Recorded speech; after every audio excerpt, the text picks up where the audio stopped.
Evening, licks and tricksters. This is Jim again. This is going to be number one of the BoxCar series. So welcome, number one. I'm going to attempt to teach my soloing method and my thoughts on improvising, and the tricks that I've learned that have developed over all of the years that have helped me play the way I play, which is slightly different than most people. A disclaimer right off the bat. First of all, please take real lessons. Do your scales, do your modes. All of the other pros that are teaching you and telling you to do specific things here, listen to them. It's absolutely true. I mean, the more practice you put in, the better you're going to be. But this is a lesson set for beginners. For people that are starting out that can play their rhythm, they're looking at enhancing their lead, they want to jump into that.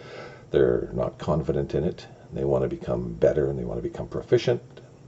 They want to be melodic. They want to sound good and they don't want to embarrass themselves.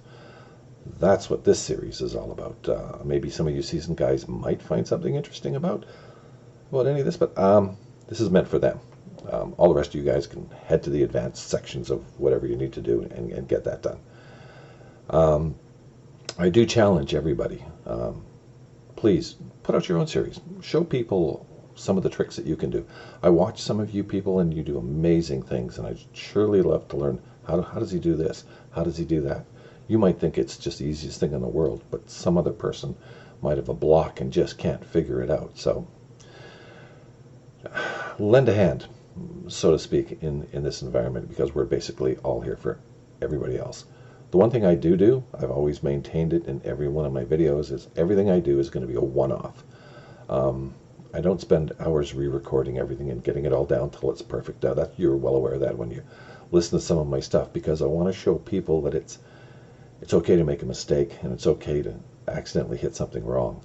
The trick here is when you do that, how do you recover and how do you do it gracefully and make it kind of sound like you meant to do it, or that it kind of fits in.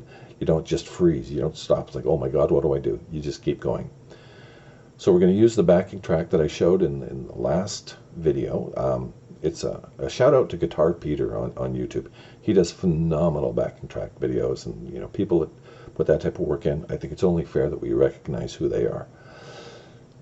I'll put my link down below of the actual backing track itself, and we will all use that. The other thing that I will do is I'm using a Spark amp, and if I can get this thing done right, I'm gonna, let's see, can we see that good enough? Okay, so this is the actual settings that I'm going to be using. Let's see, and we're going that way. This is everything. So there we go.